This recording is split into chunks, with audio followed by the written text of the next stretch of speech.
The future of space exploration, powered by technology. Welcome to Tech Prior. In this video, we will explore the future of space technology. Let me begin by going back in time to Isaac Newton. He must have considered going into space. The English translation of his Principia indeed contains a well-known image that shows the trajectory of cannonballs shot from a mountainside. When fired quickly enough, the cannonballs enter orbit and their trajectories curve downward no more sharply than the Earth's surface does underneath them. This remains the most elegant method for imparting the knowledge of orbital flight. Newton could figure out that a cannonball needs to travel at a speed of 25,000 km per hour to enter an orbit. But it wasn't until 1957 with the launch of Sputnik 1 that speed was attained. The momentous one small step for a man on the lunar surface in 1969 was followed by just 12 more years. I can't gaze at the moon without thinking of Buzz Aldrin and Neil Armstrong. This feat appears even more courageous and momentous in retrospect, given the unproven technology and the crude computing assistance available at the time. This is especially true given that, even after 50 years, the Apollo program is still regarded as the pinnacle of human spaceflight. The idea behind this effort was to compete with Russia in a space race. After winning the race, there was no reason to keep spending so much money. The last lunar mission, Apollo 17, returned to Earth about 45 years ago. The youth of today are aware that Americans made the moon landings. In the decades that followed, hundreds more people have also gone into space, although essentially they have just orbited the planet in space stations. Though it hasn't been insignificant, the scientific and technological benefits have been far less than those of unmanned missions in terms of cost. These trips are also not as inspirational as the valiant, groundbreaking US and Russian space missions were, I'm afraid. The International Space Station, ISS, only generates headlines when something goes wrong, such as when the electronics or plumbing malfunction, or when astronauts do stunts, like Canadian Chris Hadfield's singing and guitar playing. However, significant advancements in processing power and miniaturization have made it possible to produce more affordable, standardized spacecraft. For example, the San Francisco-based Business Planet has successfully launched 70 spacecraft the size of shoeboxes onto a single Indian rocket. Their combined goal is to provide worldwide coverage of the surface of the Earth, but with a resolution that isn't particularly sharp. The maxim is to observe every tree on the planet every day, although with a small amount of exaggeration. The system is designed to monitor things like building projects, shifting land uses, and more. CubeSats, which are just 10 centimeters in size, have a market. Furthermore, it is now possible to launch even smaller, wafer-thin satellites utilizing essentially the same incredible technology that resulted from the significant investment in cell phones. For astronomy, space telescopes have been extremely valuable. As they orbit well above Earth's atmosphere, which can filter and absorb light, they have reflected data from the furthest reaches of space, including X-ray, gamma, UV, and infrared wavebands that are not visible from Earth. The afterglow of creation, or the microwave radiation that permeates all of space, and whose features include clues to the very beginning, when the entire observable cosmos was compressed to minuscule size, has been revealed, along with new cosmic phenomena that have been precisely studied. Spacecraft data from all of our solar system's planets are more immediately appealing to the public since they are easier to understand. NASA's New Horizons spacecraft, which is 10,000 times farther away from the moon than the moon, sent back breathtaking images. Additionally, a robot has touched down on a comet thanks to ESA's Rosetta mission.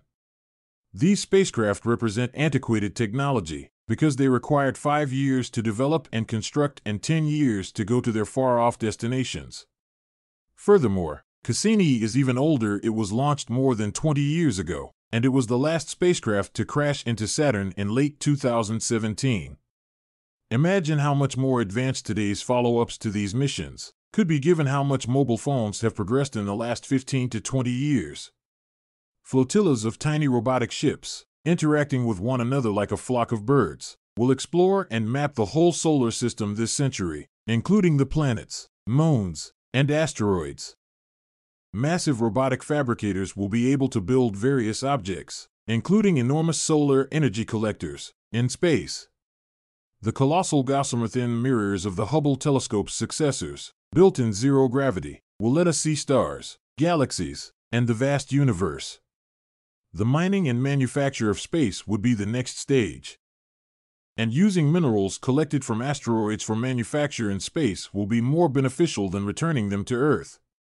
Not humans, but robots will be the ones erecting massive structures in space.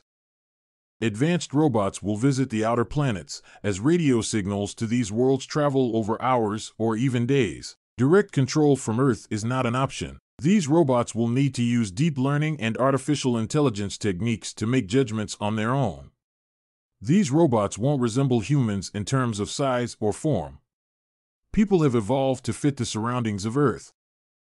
For Pluto or the asteroids, something more spider-like would be more appropriate because of their lower gravity. But will humans have a place in these endeavors? Unquestionably, NASA's Curiosity, a little car-sized rover that has been trundling around Martian craters since 2011, may miss shocking finds that no human geologist could ignore. However, while sensor technology and machine learning are developing quickly, the cost difference between manned and unmanned missions is still very large. With every advancement in robots and miniaturization, the necessity for manned spaceflight becomes less and less practicable. However, I hope that some of the current generation will set foot on Mars both as a journey and a step toward the sky. However, political barriers will prevent NASA or ESA from accomplishing this objective on a workable budget. Since Apollo, political and public pressure has prevented NASA from moving on with its manned program because they are too risk-cautious. In more than 130 launches, the Space Shuttle experienced 2 failures. Although test pilots and astronauts would gladly take on this degree of risk, the shuttle had foolishly been marketed as a secure means of transportation for general public use. Therefore, every setback resulted in a national trauma and a pause during which expensive attempts were undertaken, with very little success, to further lower the risk.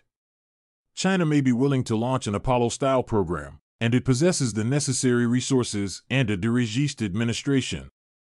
China would have to surpass the U.S.'s achievements from 50 years ago, rather than merely repeating them, if it wants to demonstrate its superpower status through a space spectacular and declare parity. One possibility would be a lunar base that is manned full-time. However, a more definitive big step forward would entail footsteps not only on the Moon but also on Mars. The cautious amongst us envisage timescales of centuries rather than decades for these transformations. Be that as it may, the timescales for technological advance are but an instant compared to the timescales of the Darwinian selection that led to humanity's emergence. And, more relevantly, they are less than a millionth of the vast expanses of cosmic time lying ahead. So in a cosmic perspective, the present era, dominated by humanity and its artifacts, represents a thin sliver between the 4 billion years of pre-human Darwinian evolution and the billions of future years of evolution via technological intelligent design here on Earth and far beyond. So this is the end of our today's video. Do you like it? Kindly give your valuable response in our comment section below. And don't forget to subscribe to our YouTube channel for more interesting and informative videos.